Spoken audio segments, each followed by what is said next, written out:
Hello and welcome back to the People Analytics Podcast. As always, I'm the host, Sean Boyce, CEO and founder of Staff Geek. Today, I would like to welcome to the show Elliot Epstein, who is the head of people at Galileo.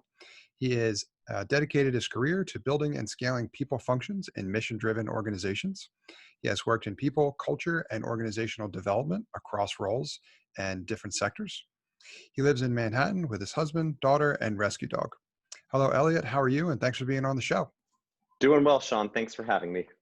Absolutely excited to have you here. And before we kind of dive into the topic we want to talk about today, can you give our listeners a little bit more information about yourself and your background? Yeah, absolutely. So I think going back to childhood, my first sort of passion that got me out of my shell, I was originally a very shy kid, was acting. And I thought it was both really fun being on stage in front of other people, but in kind of a controlled environment, like you could rehearse and know what you were supposed to do and know that you would be successful to a certain extent, but also getting inside of people's heads. And so that led to an interest in psychology and really understanding what motivates people and helps them be happy and succeed or fail in life.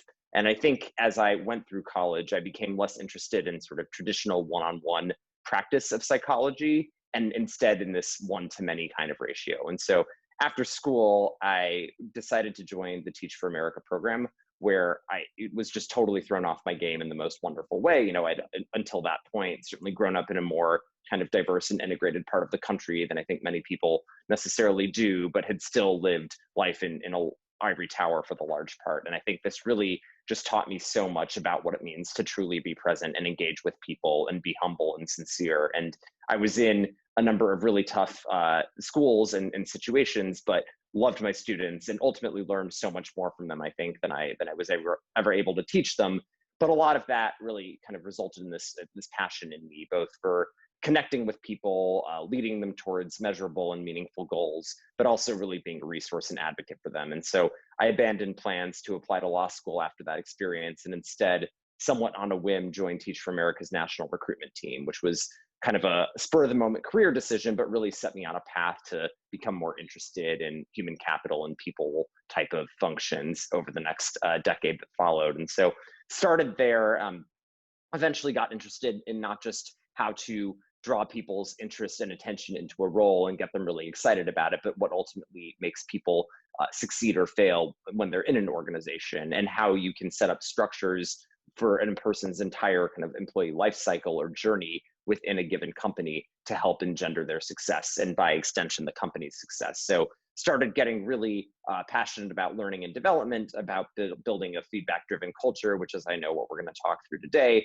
about performance management, and about kind of the right ways that people can organically connect with one another, get invested in the mission and vision and values of a company, and ultimately find really kind of long-term rewarding and meaningful careers. So that, I think, has guided the work that I've done over the last decade plus.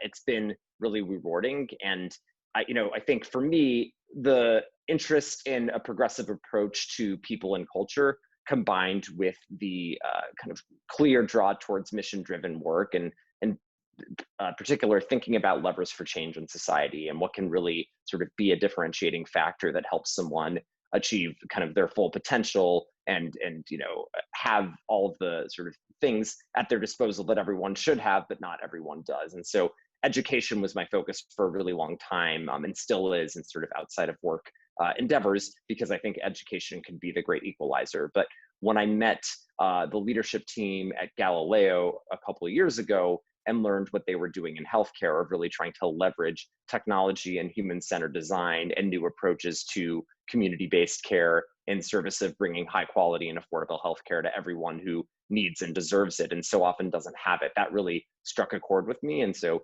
the combination of progressive approaches to people and culture, as well as this really compelling mission that, now more than ever is relevant, certainly in the face of the pandemic, has kind of drawn me in and kept me really captivated in that company ever since.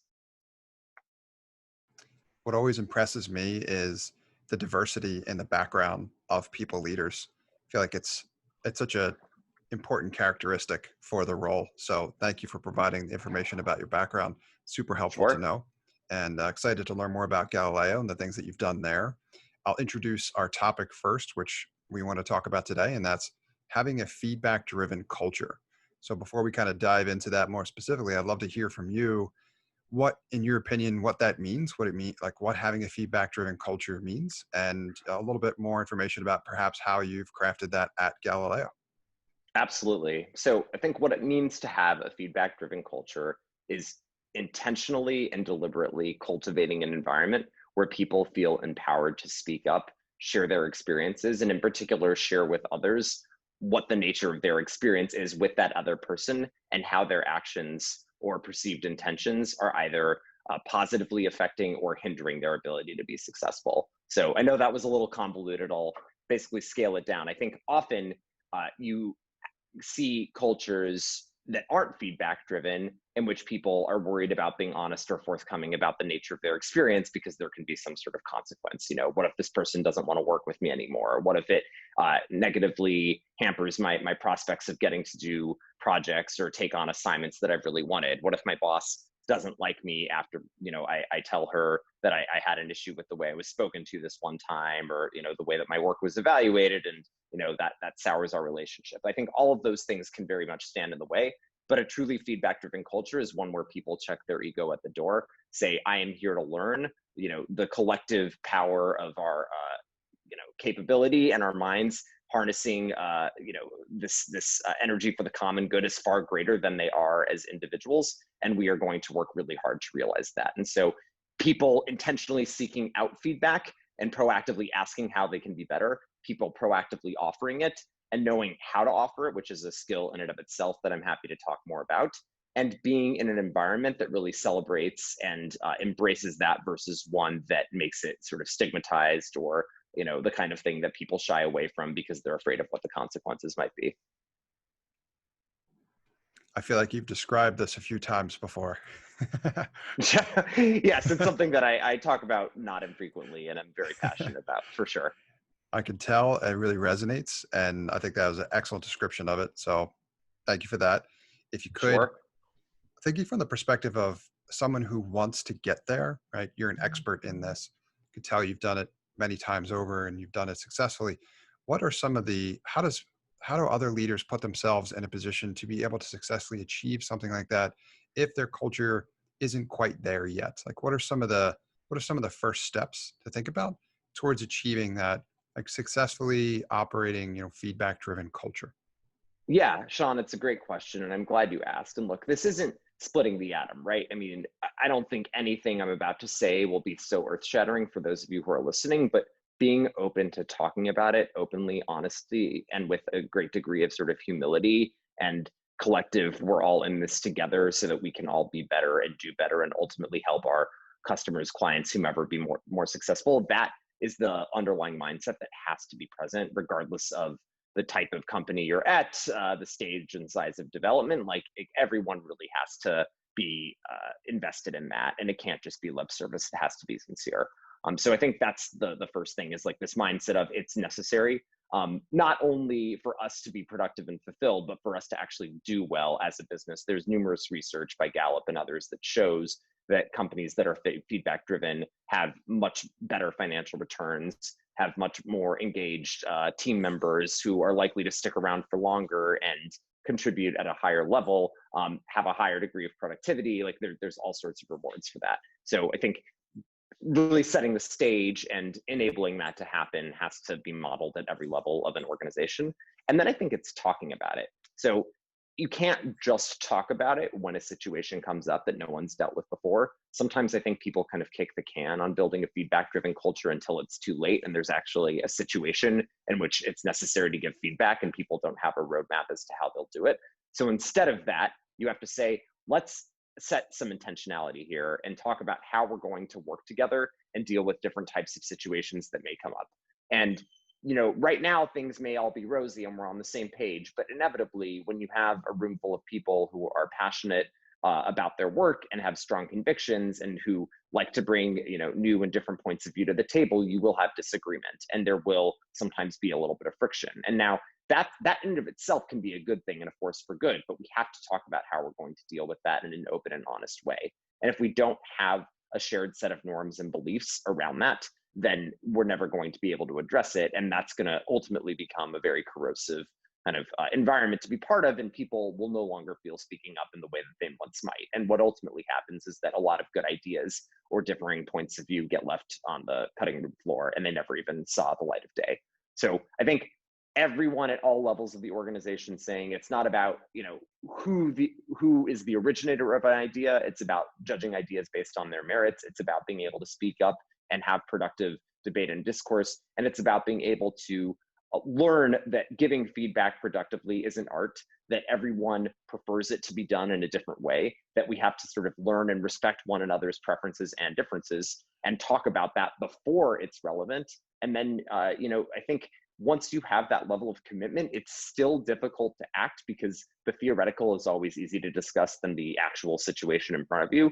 But it can't ever be a 1, 2, 3 jump and I'm the only one in the water. You really have to go through those growing pains of modeling it. And I think once people see that it's possible to give and receive feedback in a positive way, that performance can improve as a result, and that long-term relationships are strengthened and not hurt by that, they'll sort of fall into line. One other activity that I've done at several companies, and that I know others have done as well, is write what we call a user manual, where people outline kind of their preferences, their quirks, their working styles, the things that matter to them, but then specifically how they like to give and receive feedback. Because there's sometimes this notion that you should do unto others as you would want them to do unto you, and that's a good intention, but really it's do unto others as they would want a situation to be handled. And you might not know that if you've just started working with people. So being very clear about what the roadmap will look like and how it sort of ties back to the larger culture of the company that you're building and the values that you claim to espouse. Excellent. A lot of great feedback to kind of unpack there. The first I'll Sure. draw more attention to is I love the fact that you didn't just mention a lot of the benefits with having a culture like that. You also talked about its impact on the business and how it can have Sure. positive performance impact on everything that you're doing or why the team is working together, right? Everything that we're collectively working towards. And you're right, I've seen the same thing. A lot of that data dictates exactly as you mentioned. So that should really open up a lot of eyes who weren't necessarily looking at this just from the perspective of this is probably the right thing to do, kind of regardless. There's also benefits to investing in this long term. And I love embracing the differences, right? Those that make us different, that make us unique. There's a lot of value in that, right? And if you can bringing different teams together, I've said this over and over again. I feel like I'm broken record at this point, but that's where innovation comes from, because what makes us different helps us come up with creative new ideas. And those ideas ultimately lead to innovation, and innovation kind of moves the needle forward. So you talked about how it could impact a business from the perspective of performance, but also the fact that, right, embracing those differences, but you have to foster an environment where they're welcomed, right? You have to, if people have have a platform to be able to speak and share those differences, they have to feel comfortable doing that. And I think you did a great job of articulating that. Oh, thank you. Yeah, one other thing that I would just call out is that Life Labs, which does a number of kind of cognitive science and behavioral science-based workshops for growing tech companies, does a phenomenal workshop on feedback and talks about the important distinction of feedback as not just being positive or constructive, but also vague versus specific. So oftentimes, I think people leave feedback conversations, whether it's in performance reviews or in more casual settings, unfulfilled because the feedback that they've gotten, even if it's been positive, has been very vague. There's nothing that they can glom onto and say, okay, now I know what made me effective here, and I need to charge forth and continue doing that and scaling up that kind of effort. So saying, oh, you were a total rock star, you crushed that, or hey, this really fell short of my expectations, that just leads to more anxiety, right? Because you don't know where you can identify as the source of success or failure, and it doesn't help you learn or abstract. Instead, being able to say this specific thing led you to success because of these reasons, or this specific thing held you back, and I would have preferred to see more X, Y, or Z, that gives people a compass or a roadmap. And while I think it's hugely important not to explain, defend, or justify when presented with constructive feedback, as I know people tend to do, myself included, you always want to be able to have that level of specificity so you don't walk away from the conversation kind of smiling and nodding politely, but actually confused about what the feedback really was or how to amplify its impact. Another thing that I really encourage folks to ask is this question of what can I do 10% better? Because as I was saying before, people often feel like, they don't want to rock the boat or nitpick on small things. And so the feedback often can be, keep up the great work, just keep doing what you're doing. And even if nothing's broken, which, oftentimes things do run fairly smoothly, for you to be able to say, okay, I understand that things are going well. What can I do 10% better? That actually opens up all sorts of floodgates for, well, now that you mention it, I think this could be incrementally improved. And if you have enough of those incremental improvements over time that people can set their attention and focus on, you really do start to see material transformations. That's a great framework to use to think about process improvement or doing anything better at an organization, right? Because it doesn't, I think there may often be a misconception that it has to be like this wide sweeping change in order for us to get better, but a little bit of an improvement across the board goes a really long way. So that builds a lot of momentum in the right direction. I also want to talk for a moment about something you mentioned in creating a user manual for your team members. What I find particularly interesting about this is, and you articulated it well, it's not treat others the way you want to be treated, it's treat them the way that they want to be treated. I remember when I had heard that for the first time, that it was a real eye opener for me in thinking about it from that perspective. So I could certainly see how, creating a user manual for your team or your team members could really benefit the whole organization in that way. If I know more about how we can work effectively together, that's really going to help us all be more productive and happy while we're doing it, right? Yeah, I mean, and I think, per that anecdote, there is something to be said for this notion that when you don't give people feedback, particularly constructive feedback, you're actually being disrespectful. I think what often holds people back, as I was saying before, not wanting to rock the boat, but this idea that it's somehow an affront to their overall level of skill, or that it may poison the well and make them think that you don't generally value their work or respect what they're capable of doing. And I think you actually have to flip that paradigm on its head. I care about you as a colleague. I value you. I see so much potential. I want us to be as collectively successful as we can. And therefore, it would be wrong for me to hold back and not share this with you. Much in the same way that, there's this statistic, I think that 70% of people would work harder with positive reinforcement. That's something that's often forgotten. People need positive reinforcement. And I'm not saying praise the water for being wet, or have a situation where every single time someone does a basic thing that's required of them, it has to be lauded and celebrated. But if someone really puts a lot of focus and attention into something and, either knocks the ball out of the park or doesn't, but it's clear that they've been trying, acknowledging that can also be really motivating. Absolutely. Well put. So another question I have for you is, we talked about this previously, but I'd love to hear your thoughts about it, especially for our audience. And that's creating an environment and a structure to eliminate bias. I'd love to hear you talk a little bit more about that. I think that goes very well hand in hand with the topic that we're talking about thus far. So if you could, I'd love to hear more of your thoughts about that, and what you've done as a people leader to make Yeah, that a. absolutely. I think the first step is talking about it. Like, bias is a thing that exists. There are conscious and unconscious biases. We have many conscious biases. So I know, for instance, that I don't love spicy food. And if I hear that food is spicy, I'll probably ask for them to make it less so. And sometimes they're perfectly innocuous. But often they are not. And then what makes things even more complicated is that unconscious bias is kind of like the smog in the atmosphere that everyone is breathing in, but isn't necessarily aware of. And so a lot of what it comes down to is saying, this is something that everyone is participating in. It's not something that we're necessarily trained to talk about. In fact, in many circles, it's considered impolite or improper to discuss it. But if we really want to create a workplace where everyone can be successful, no matter their color, creed, orientation, gender identity, et cetera, you need to be able to identify these things and talk about them openly. And we need to have an environment that's equitable, where everyone is positioned to do their best, and that doesn't just sort of cater to one set of norms or expectations. So I think being able to first kind of have that open dialogue of, no one's perfect, everyone is doing work on this subject. And it takes a lot of humility, much in the same way that creating a feedback driven culture does. And it takes a lot of recognition that, human beings are conditioned by their environment, and we all have grown up in different circumstances. So we have to be really mindful and attentive of that. I think that's the first thing. I don't think that people tend to be as successful that way when it's a purely kind of dogmatic format of the chalk and talk, all-knowing professor type standing in front of the room and just sort of reciting all of this vast knowledge to other people. Everyone has experiences that they can draw from. And I think being able to make it as conversational and as inclusive as possible, while at the same time being respectful of everyone's experiences and, questioning ideas, but not people, and all of those kinds of norms, that's a great first step.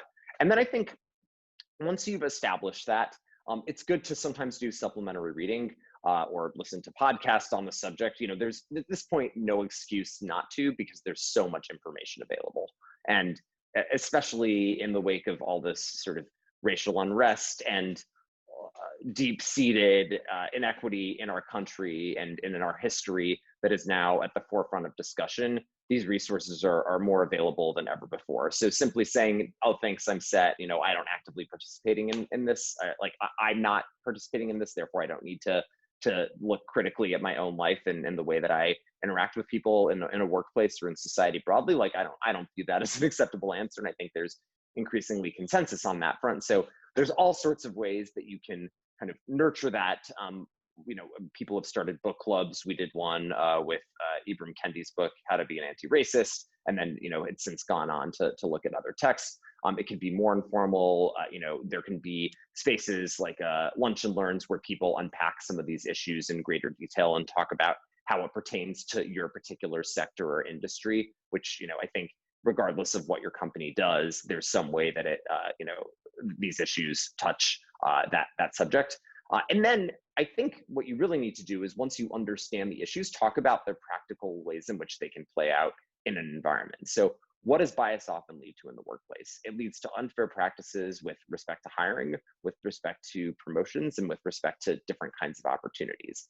And what often leads to that is this idea that you're not judging people purely based on their merits, but rather on something that you either have in common with them, on a perception of how hard they had to work or were assisted in getting to where they've been, and in all sorts of other factors that, again, you might not even be aware are seeping into your mind. So I think what it really comes down to is educating everyone on what those different types of biases are, how they relate to those types of decisions that are made about people's careers and opportunities, and then having a very kind of disciplined process when those decisions are made of being empirical and consistent from one person to another. There's a lot right now on the zeitgeist about structured interviews with hiring, right? And making sure that when you interview candidate A and B, even if you have more in common with one, you're not compromising the integrity of the interview process and just saying, you remind me of me, so I'm going to pattern match and hire you instead of this other person who may be equally qualified, if not more so, for the job.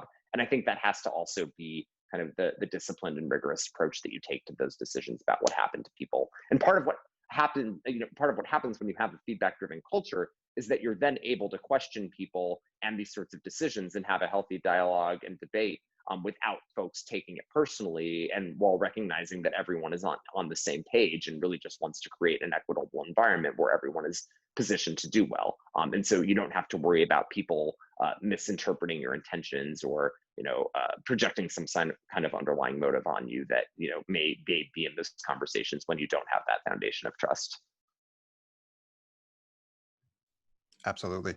You mentioned a lot of valuable resources as well too. So that's kind of the next question I have for you. I would love to Sure. call some of these out because I want to link them in the notes so that others can consume them as well also and go somewhere to learn more.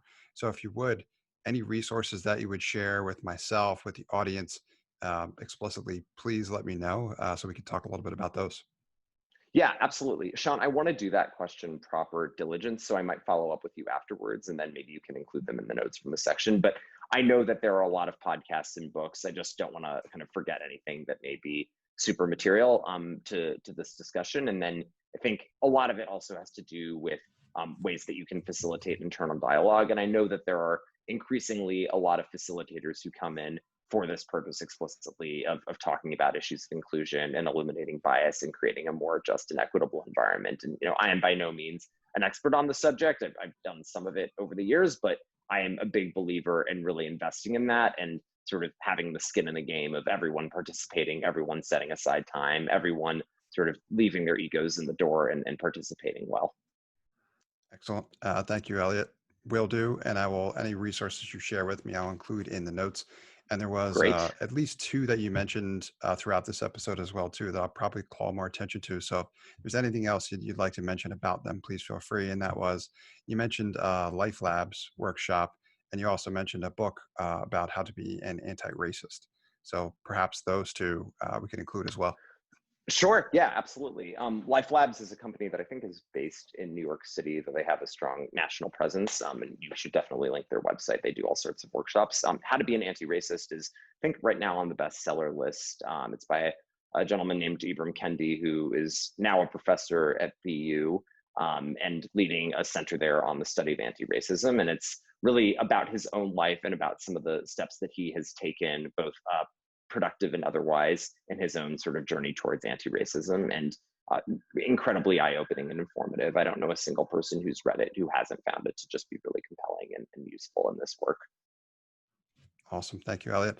And last question I have for you is, who should reach out to you and how can they get in touch?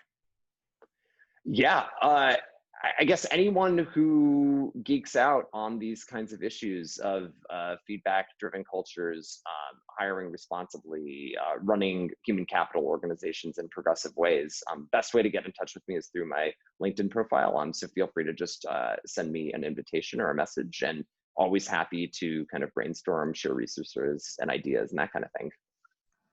Outstanding. Well, thank you for that, Elliot. And thank you for being here and sharing your incredible knowledge and experience with both myself and our audience.